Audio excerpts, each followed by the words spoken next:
जय श्री सद्गुरुदेवाय नमः। जय श्री गणपति देवाय नमः। ओम सर्वमंगल मांगल्ये शिवे सर्वार्थ साधिके शरण्ये त्र्यंबके गौरी नारायणी नमस्तुते। श्रीमद् देवी भागवत महापुराण प्रथम स्कंद 18वां अध्याय। शुकदेव जी के प्रति राजा जनक का उपदेश। सूत जी बोले, शुकदेव जी को आया हुआ सुनकर पवित्र आत्मा राजा जनक अपने पुरोहित को आगे करके मंत्रियों सहित उन गुरुपुत्र के पास गए। महाराज जनक ने उन्हें बड़े आदर से उत्तम आसन देकर विधिवत सत्कार करने के पश्चात एक दूध देने वाली गौ प्रदान करके उनसे कुशल पूछा। शुकदेव जी ने भी राजा की पूजा को यथाविधि स्वीकार किया और अपना कुशल बताकर राजा से भी कुशल मंगल पूछा। इस प्रकार कुशल प्रश्न करके सुखदायी आसन पर बैठे हुए शांत चित्त वाले व्यास पुत्र शुकदेव जी से महाराज जनक ने पूछा, हे महाभाग, मेरे यहाँ आपका निस्पृह का आगमन किस कारण हुआ? हे मुनि श्रेष्ठ, उस प्रयोजन को बतलाइए। शुकदेव जी बोले, महाराज, मेरे पिता व्यास ने मुझसे कहा कि विवाह कर लो, क्योंकि सब आश्रमों में गृहस्थ आश्रम ही श्रेष्ठ है। गुरु रूप पिता की आज्ञा को बंधन कारक मानकर मैंने उसे स्वीकार नहीं किया। उन्होंने समझाया कि गृहस्थ आश्रम बंधन नहीं है, फिर भी मैंने उसे स्वीकार नहीं किया। इस प्रकार मुझे संशय युक्त चित्त वाला समझकर मुनि श्रेष्ठ व्यास ने तथ्य युक्त वचन कहा, तुम मिथिला चले जाओ, खेद न करो। वहाँ राज ऋषि जनक रहते हैं। वे याज्ञिक एवं जीव उन्मक्त राजा हैं। संसार में विदेह नाम से विख्यात वे वहाँ निष्कंटक राज्य कर रहे हैं। हे पुत्र, महाराजा जनक राज्य करते हुए भी माया के जाल में नहीं बंधते। तब तुम वनवासी होते हुए भी क्यों भयभीत हो रहे हो? उन नृपशेष विदेह को देखो और अपने मन में उठते हुए मोह का त्याग करो। हे महाभाग, विवाह करो, अन्यथा जाकर उन राजा से ही पूछो। वे राजा तुम्हारे मन में उत्पन्न संदेह का समाधान कर देंगे। तत्पश्चात हे पुत्र, उनकी बात सुनकर तुम शीघ्र ही मेरे पास चले आना। हे महाराज, मैं उन्हीं के आदेश से आपको पुरी में आया हूँ। हे राजेंद्र, हे अनघ, मैं मोक्ष का अभिलाषी हूँ, अतः जो कार्य मेरे लिए उचित हो वह बतलाइए। हे राजेंद्र, तप, तीर्थ, व्रत, यज्ञ, स्वाध्याय, तीर्थ सेवन और ज्ञान, इनमें से जो मोक्ष का साक्षात साधन हो वह मुझे बतलाइए। जनक जी बोले, मोक्ष मार्ग अवलंबी विप्र को जो करना चाहिए उसे सुनिए। उपनयन संस्कार के बाद सर्वप्रथम वेद शास्त्र का अध्ययन करने हेतु गुरु के सानिध्य में रहना चाहिए। वहाँ वेद वेदांतों का अध्ययन करके दीक्षांत गुरु दक्षिणा देकर वापस लौटे मुनि को विवाह करके पत्नी के साथ गृहस्थी में रहना चाहिए। गृहस्थ आश्रम में रहते हुए न्याय उपार्जित धन का अर्जन करें, सर्वदा संतुष्ट रहें और किसी से कोई आशा ना रखें।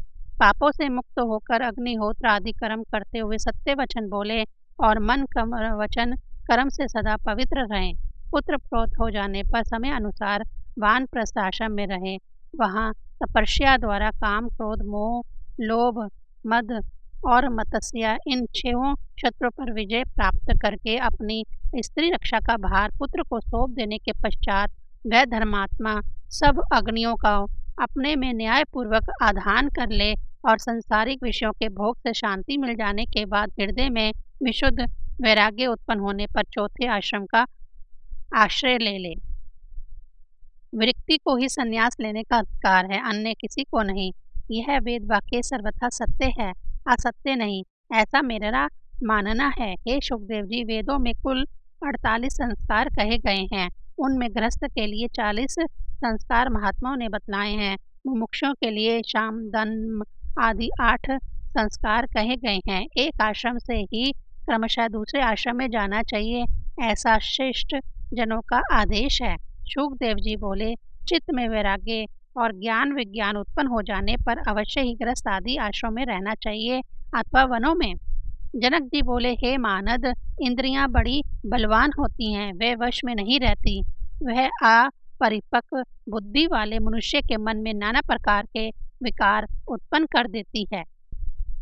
यदि मनुष्य के मन में भोजन की, शयन की, सुख की और पुत्र की इच्छा बनी रहे तो वह सन्यासी होकर भी इन विकारों के उपस्थित होने पर क्या कर पाएगा। वासनाओं का जाल बड़ा ही कठिन होता है, वह शीघ्र नहीं मिटता, इसलिए उसकी शांति के लिए मनुष्य को क्रम से उसका त्याग करना चाहिए। ऊंचे स्थान वाला ऊंचे स्थान पर सोने वाला मनुष्य ही नीचे गिरता है, नीचे सोने वाला कभी नहीं गिरता। यदि संन्यास ग्रहण कर लेने पर भ्रष्ट हो जाए तो पुनः वह कोई दूसरा मार्ग नहीं प्राप्त कर सकता।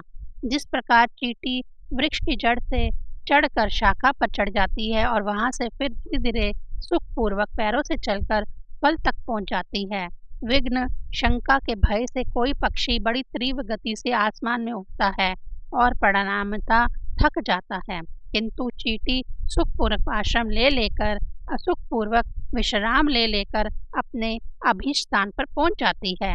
मन अत्यंत प्रबल है, यह अजितेंद्रिय पुरुषों के द्वारा सर्वथा अजेय है, इसलिए आश्रमों के अनुक्रम से ही इसे क्रमशः जीतने का प्रयत्न करना चाहिए।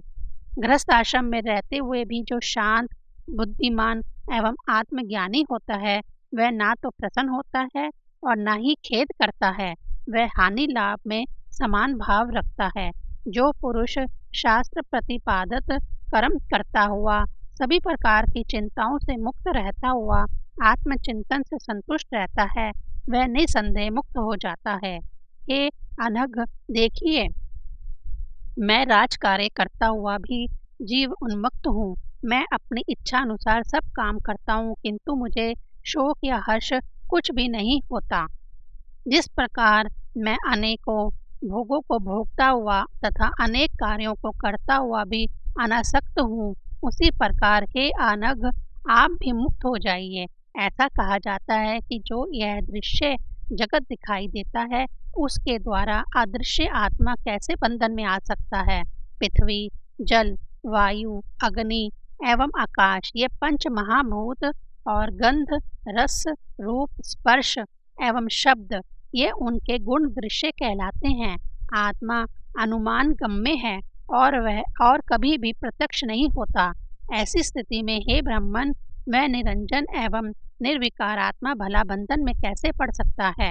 हे द्विज, मन ही महान सुख दुख का कारण है, इसी के निर्मल होने पर सब कुछ निर्मल हो जाता है। सभी तीर्थों में घूमते हुए वहाँ बार बार स्नान करके भी यदि मन निर्मल नहीं हुआ तो वह सब व्यर्थ हो जाता है। हे परंतप, बंधन तथा मोक्ष का कारण ना यह देह है, ना जीवात्मा है और ना ही ये इंद्रियां ही हैं, अपितु मन ही मनुष्यों के बंधन एवं मुक्ति का कारण है। आत्मा तो सदा ही शुद्ध तथा मुक्त है, वह कभी बंधता नहीं है, अतः बंधन और मोक्ष तो मन के भीतर है। मन की शांति से ही शांति है। चतुरता, मित्रता या उदासीनता के सभी भेदभाव भी मन में ही रहते हैं, इसीलिए एक आत्म भाव होने पर यह भेदभाव नहीं रहता, यह तो द्वैत भाव से ही उत्पन्न होता है। मैं जीव सदा ही ब्रह्म हूँ, इस विषय में और विचार करने की आवश्यकता ही नहीं है।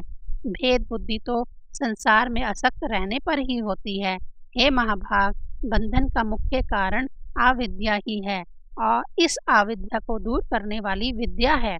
इसीलिए ज्ञानी पुरुषों को चाहिए कि वे सदा विद्या तथा अविद्या का अनुसंधान पूर्वक अनुशीलन किया करें। धूप के बिना छाया के सुख का ज्ञान कैसे हो सकता है, उसी प्रकार अविद्या के बिना विद्या का ज्ञान कैसे किया जा सकता है। गुणों में गुण, पंचभूतों में पंचभूत तथा इंद्रियों के विषयों में इंद्रियां स्वयं रमण करती हैं, इसमें आत्मा का क्या दोष है। हे पवित्र आत्मन, सबकी सुरक्षा के लिए वेदों में सब प्रकार से मर्यादा की व्यवस्था की गई है। यदि ऐसा न होता तो नास्तिकों की भांति सब धर्मों का नाश हो जाता। धर्म के नष्ट हो जाने पर सब कुछ नष्ट हो जाएगा और सब वर्णों का आचार परंपरा का उल्लंघन हो जाएगा। इसीलिए वेदों उपदिष्ट मार्ग पर चलने वालों का कल्याण होता है। शुकदेव जी बोले, हे राजन, आपने जो बात कही उसे सुनकर मेरा संदेह बना हुआ है, वह किसी प्रकार भी दूर नहीं होता। हे भूपते, वेद धर्मों में हिंसा का बाहुल्य है, उस हिंसा में अनेक प्रकार के अधर्म होते हैं। ऐसी दशा में वेदोक्त धर्म मुक्तिप्रद कैसे हो सकता है। हे राजन, सोमरस पान, पशु हिंसा और मांस भक्षण तो स्पष्ट ही अनाचार है। श्रोत्र मणि यज्ञ में तो प्रत्यक्ष रूप से सूर्य ग्रहण का वर्णन किया गया है। इसी प्रकार धूर्त कीड़ा एवं अन्य अनेक प्रकार के व्रत बतलाए गए हैं। सुना जाता है कि प्राचीन काल में शशबिंदु नामक एक श्रेष्ठ राजा थे। वे बड़े धर्मात्मा, यज्ञपरायण, उदार एवं सत्यवादी थे।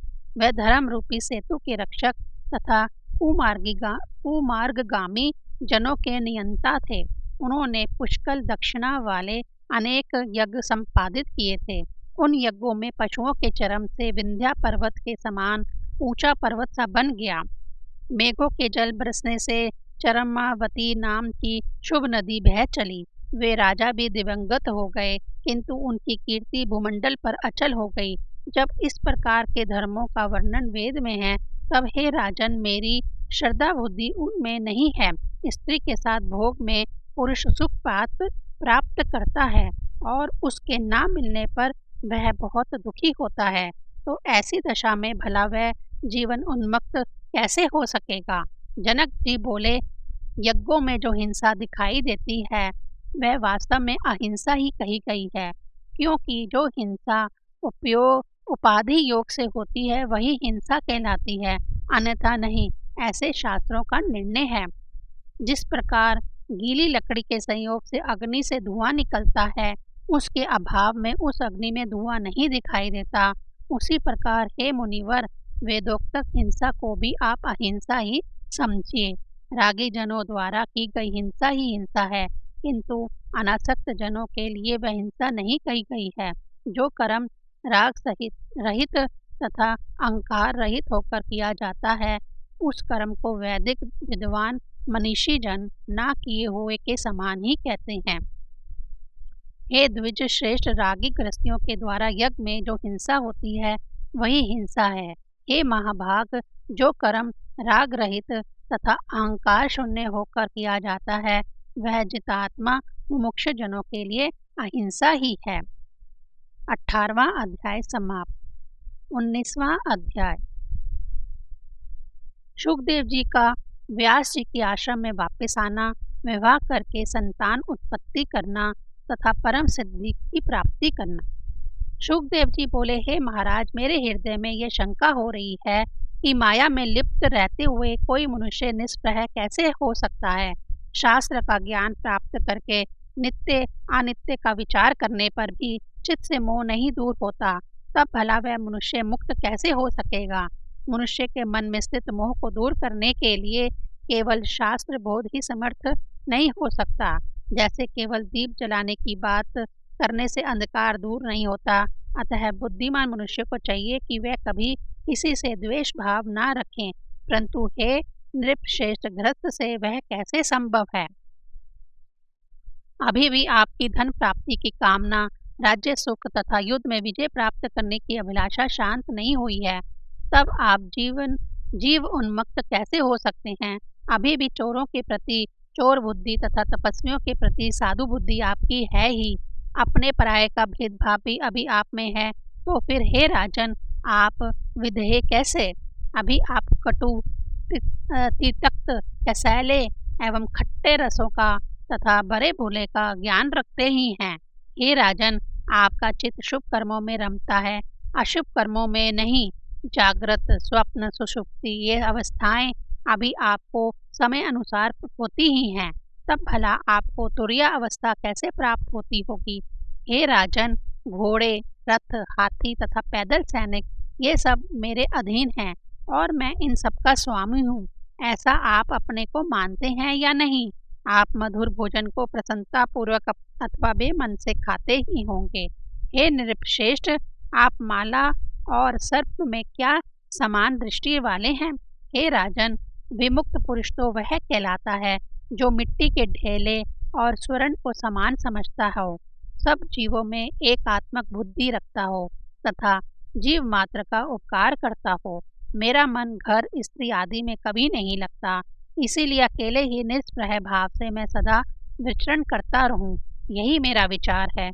नहीं संग, ममता रहित और शांत होकर केवल पत्र, मूल, फल इत्यादि ग्रहण करता हुआ मैं निर्द्वंद एवं अपरिग्राही होकर मृग की भांति स्वच्छंद विचरण करूंगा। हे पार्थिव, ग्रह, धन तथा रूपवती स्त्री से मुझे विरक्त चित्त और गुणा अतीत का क्या प्रयोजन है। आप अनेक प्रकार की राग द्वेष युक्त बातें सोचते हैं, फिर भी मैं विमुक्त हूँ, ऐसा आप कहते हैं। यह सब मुझे तो केवल आपका दम ही जान पड़ता है। आपको कभी शत्रु की, कभी धन की तथा कभी सेना की चिंता रहती ही है। तब हे राजन, आप निश्चिंत कहाँ? स्व अल्पहारी अटल व्रत वाले जो बे बेखानस मुनि हैं, वे इस संसार की अनित्यता को जानते हुए भी इसमें आसक्त हो जाते हैं। हे राजन, आपके वंश में उत्पन्न सभी राजाओं का नाम विदेह यह हो जाता है, इसमें भी आप धोखा समझिए, दूसरा कुछ नहीं।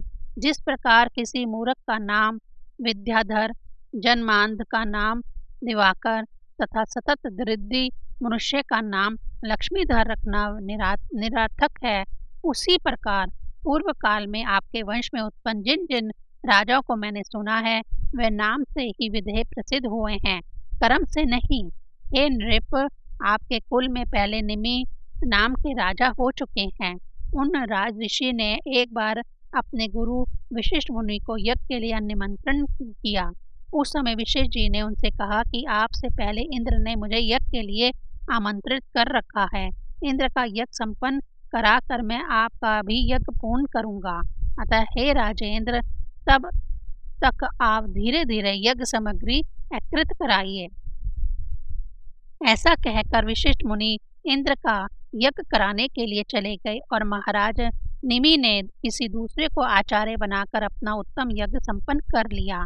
यह सुनकर विशिष्ट जी राजा पर अत्यंत क्रोधित हुए और उन्हें शाप देते हुए बोले, हे गुरु का परित्याग करने वाले, तुम्हारा शरीर नष्ट हो जाए। यह सुनकर महाराज निमि ने भी शाप दिया कि आपका भी शरीर नष्ट हो जाए। इस प्रकार वे दोनों एक दूसरे के शाप से नष्ट हो गए, ऐसा मैंने सुना है। हे राजेंद्र, विदेह होकर भी राजा ने अपने गुरु को स्वयं शाप क्यों दे डाला? हे नृपश्रेष्ठ, यह तो मेरे मन में परिहास जैसा प्रतीत हो रहा है। जनक जी बोले, हे विप्रवर, आपने ठीक ही कहा है, इसमें मिथ्या कुछ भी नहीं, ऐसा मैं मानता हूँ। फिर भी आप मेरी बात सुने। हे विपेंद्र, गुरु व्यास जी मेरे परम पूज्य हैं। उन अपने पिता का साथ त्याग करके आप वन में जाना चाहते हैं, वहाँ भी तो मृग आदि पशुओं के साथ आपका स्नेह संबंध रहेगा ही, इसमें संदेह नहीं। पृथ्वी जल आदि महाभूत तो सर्वत्र ही विद्यमान हैं, तब आप निसंग कैसे हो पाएंगे? और फिर हे मुने, भोजन आदि की चिंता रहेगी ही, तो आप निश्चिंत कैसे रहेंगे? जिस प्रकार आपको वन में दंड और मृग चर्म की चिंता बनी रहेगी, उसी प्रकार मुझ विचारशील राजा को भी राज्य संबंधी चिंता तो होगी ही। आप ही भ्रम में पड़कर यहाँ तक दूर देश में आए हैं। मुझे किसी प्रकार का विकल्प रूपी संदेह नहीं है, क्योंकि मैं तो सर्वथा निर्विकल्प हूँ। हे विप्र, मैं सुख से भोजन करता हूँ और सुखपूर्वक शयन करता हूँ। हे मुने, मैं वृद्ध नहीं हूँ, इस भावना से मैं सर्वदा सुखी रहता हूँ। इसके विपरीत मैं वृद्ध हूँ, इस शंका से आप सर्वदा दुखी ही रहते हैं। अतः आप इस शंका को छोड़कर सदा सुखी एवं स्वस्थ हो जाइए। यह शरीर मेरा है, यही बंधन का कारण है। यह मेरा नहीं है, ऐसा निश्चय ही मुक्ति है। यह ग्रह संपत्ति राज्य मेरा नहीं है, ऐसा मेरा दृढ़ निश्चय है। सूत जी बोले, महाराज जनक की बात सुनकर सुखदेव जी हर्षित हुए और उनसे आज्ञा लेकर व्यास जी के उत्तम आश्रम के लिए चल पड़े। व्यास जी ने अपने ज्ञानी पुत्र को आते देखकर सुख प्राप्त किया। उन्होंने सुखदेव जी को हृदय से लगाकर तथा उनका सिर सूंघकर उनकी कुशलता पूछी। सब शास्त्रों में कुशल एवं वेद अध्ययन में तत्पर श्री सुखदेव जी ने अपने पिता के साथ उस रमणीय आश्रम में सावधान होकर रहने लगे। राज्य करते हुए महात्मा जनक की वह विधेयावस्था देखकर सुखदेव जी परम शांति को प्राप्त कर अपने पिता के आश्रम में ही स्थित हो गए। योग मार्ग में स्थित रहते हुए भी सुखदेव जी ने पितरों की पीवरी नाम की सौभाग्यवती सुंदर कन्या को पत्नी रूप में स्वीकार कर लिया। उन्होंने उससे कृष्ण, गौरप्रभ, भूरी और देवश्रुति नामक 4 पुत्र उत्पन्न किए। साथ ही उन प्रतापी व्यास सुत शुकदेव जी ने कीर्ति नाम की एक कन्या उत्पन्न करके उस कन्या का विवाह विभ्रांच के पुत्र महात्मा अणुहा के साथ कर दिया। शुकदेव जी की कन्या से उत्पन्न अणुहा के पुत्र श्रीमान धर्मदत्त हुए, जो बड़े प्रतापी ब्रह्म ज्ञानी एवं पृथ्वी के रक्षक थे। वह कुछ समय के बाद देव ऋषि नारद के उपदेश से और परम श्रेष्ठ ब्रह्म तत्व का ज्ञान पाकर योग मार्ग का आश्रय लेकर राज्य का भार अपने पुत्र को सौंपकर बद्रिका आश्रम चले गए। वहां नारद जी के कृपा प्रसाद से प्राप्त माया बीज के उपदेश से उन्हें निर्बाध तथा तत्क्षण मुक्तिदायक ज्ञान उत्पन्न हुआ। उधर शुकदेव जी अपने पिता का साथ त्याग कर कैलाश के सुर में शिखर पर चले गए और निसंग भाव से अविचल ध्यान लगाकर स्थित हो गए। कुछ ही दिनों में उन्हें परम सिद्धि प्राप्त हो गई और वे पर्वत के शिखर से उड़ गए तथा महातेजस्वी वह शुकदेव जी आकाश में जाकर सूर्य के समान सुशोभित होने लगे। तब शुकदेव जी के उड़ते ही पर्वत शिखर दो भागों में विभाजित हो गया। शुकदेव जी के आकाश में जाते ही अनेक प्रकार के उत्पात होने लगे। ऋषियों के द्वारा स्तुति किए जाते हुए वे शुकदेव जी अंतरिक्ष में वायु की भांति स्थित हो गए। वे अपने तेज से दूसरे सूर्य की भांति दीप्तिमान हो रहे थे। इसी बीच पुत्र के वियोग से व्यग्र होकर व्यास जी बार बार हा पुत्र कहते हुए उस पर्वत की चोटी पर पहुंचे जहाँ शुकदेव जी रहते थे। थके हुए व्यास जी को दीन भाव से करुण क्रदन करते हुए देखकर सभी जीवों में साक्षी रूप से विद्यमान परमात्मा ने प्रतिध्वनि के रूप में उत्तर दिया। आज भी उस पर्वत के श्रृंग पर वैसी ही प्रतिध्वनि स्पष्ट सुनाई देती है। अपने प्रिय पुत्र शुकदेव के विरह में हा पुत्र कहकर विलाप करते हुए व्यास जी को शोक संतप्त देकर साक्षात शंकर जी वहां आकर उन्हें संतावना देने लगे। हे व्यास जी, आप शोक मत कीजिए, आपके पुत्र श्रेष्ठ योग वक्ता हैं। उन्होंने आकृत आत्माओं के लिए भी दुर्लभ परम गति प्राप्त कर ली है। अतः ब्रह्म ज्ञान रखने वाले आपको उन ब्रह्म ज्ञानी शुकदेव के लिए चिंता नहीं करनी चाहिए। हे पवित्र आत्मन, शुकदेव के समान पुत्र के द्वारा आपकी महान कीर्ति हुई है। व्यास जी बोले, हे देवेश, हे जगतपते, मैं क्या करूं, शोक दूर ही नहीं हो रहा है। पुत्र दर्शन की लालसा वाले मेरे नेत्र आतृप्त हैं। महादेव जी बोले, अब आप अपने पुत्र की रमणी छाया अपने पास सर्वदा विद्यमान देखोगे। हे मुनिवर, हे तप, उस छाया को देखकर आप अपना शोक दूर कीजिए। सूत जी बोले, तदंतर व्यास जी ने अपने पुत्र शुकदेव जी की ओजस्वनी छाया देखी। उन्हें वरदान देकर शंकर जी वहीं अंतर्ध्यान हो गए। महादेव जी के अंतर्हित हो जाने पर व्यास जी भी अपने आश्रम को लौट आए। शुकदेव जी के वियोग से संतप्त होकर वे अत्यंत दुखी रहने लगे। 19वां अध्याय समाप्त। ओम ऐं ह्रीं क्लीं चामुंडाय विच्चे।